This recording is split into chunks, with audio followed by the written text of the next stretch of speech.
অনেক দিন পর বন্ধুরা তোমাদের সামনে একটা রান্নার কোনো ভিডিও আনার চেষ্টা করছি। মাত্র করব একটা, এই যে দেখো চিচিঙ্গা ছোট ছোট করে কেটে পেস্ট করে নিয়েছি। তার সাথে এগুলো মিক্স করব, মানে কী করে মিক্স করব সেটুকুনি দেখাচ্ছি। খুবই সিম্পল রান্না, কোনো প্রবলেম হবে না। একটু প্রথমে কড়াইটা গরম হয়ে গেলে তেলটা দিলাম। খুব অল্প তেলে রান্না করি আমি বরাবর, তাই খুবই সামান্য একটুখানি তেল দেব। একটু গরম হওয়া পর্যন্ত একটু ওয়েট করি। তো তেলটা গরম হয়ে গেছে, তার মধ্যে আমি পেঁয়াজটা দিয়ে দিচ্ছি। একটু পেঁয়াজটা ভাজা ভাজা করব, লঙ্কাটাও দেব, এক টুকরো আদা দিচ্ছি, একটা শুকনো লঙ্কা দিচ্ছি, আর একটু জিরে দিয়ে দিচ্ছি। এটা আমি ফার্স্টে একটু ভেজে নেব, একটু ভাজা ভাজা হওয়া পর্যন্ত একটু আবারও আমি একটু অপেক্ষা করি। তো ফাইনালি এই পেঁয়াজ আদা লঙ্কা যা যা দিয়েছিলাম সবকে আমি মিক্সিতে তুলে নিচ্ছি। মিক্সিতে সব তুলে নিচ্ছি। এবার একটু এটা টেস্ট করব। তবে হ্যাঁ, আজকে তো আমার শনিবার, নিরামিষ খাওয়ার দিন, তাই জন্য নিরামিষভাবে এটা করছি। তোমরা যদি চাও বন্ধুরা, তোমরা রসুনও এতে দিতেই পারো, তাতে কোনো অসুবিধা নেই।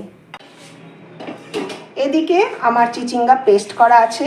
ওই যে বললাম আমি চিনি খাই না, তাই জন্য এখানে 4-5টা মতন দেখো বাতাসা ছড়িয়ে রেখেছি। এর ওপরেই আমি একটু ছড়িয়ে দেব ভাজা মশলার গুঁড়োটা, আগে থেকেই দিয়ে দেব। তো আমি এবার এই মশলাটা একটু পেস্ট করে নিই। তো তেলটা গরম হয়ে গেছে, এবার ওই যে ভেজে রাখা পেঁয়াজ আদা কাঁচা লঙ্কা শুকনো লঙ্কা জিরে সবটা একসাথে পেস্ট করে দিলাম। নিয়ে এবার ওই গরম তেলটার মধ্যে আমি এটা আবারও দিয়ে দিচ্ছি। আবারও দিয়ে একটু নাড়িয়ে চাড়িয়ে নেব। একটু নাড়িয়ে চাড়িয়ে নিয়ে ফ্লেমটা একটু বেশি বাড়িয়েই দিলাম, তাড়াতাড়ি দরকার, অনেক বেলা হয়ে গেছে। একটুখানি ভাজা ভাজা হয়েছে।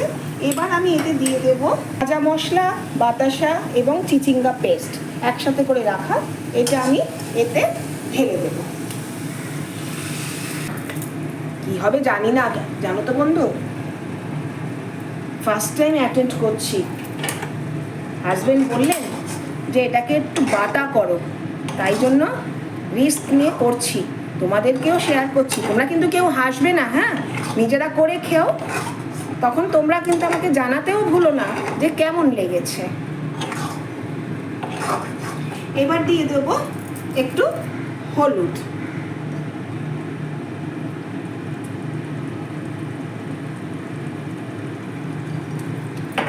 দেব নুন,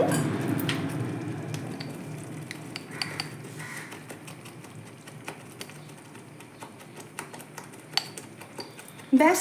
এবার একটুখানি এটা ফুটুক। এবার মোটামুটি চিচিঙ্গাটার জলটা শুকিয়ে গেছে। তো কি হয়েছে, নিরামিষ তো রসুন দেওয়া হয়নি, একটু রসুন দিলে এটা খুব সুন্দর ভালো ফ্লেভারটা আসতো, তাই জন্য আমি লাস্টে নামাবার আগে একটু বাটার অ্যাড করে দিচ্ছি। কোনোভাবে তো একটু টেস্ট করতে হবে, টেস্টি করতে হবে, তাই জন্য একটু বাটার অ্যাড করে দিলাম। দিয়ে একটু নাড়িয়ে ব্যাস আমার কমপ্লিট হয়ে যাবে চিচিঙ্গা বাটা। তো বন্ধুরা কেমন লাগলো বলো, আমি নাড়াতে থাকি, তোমাদের কাছে বলতেও থাকি যে তোমরা করো, তোমরাও করে কেমন লাগলো, বাজে না ভালো কোনটা প্লিজ আমাকে জানিও, জানাতে ভুলো না, কেমন।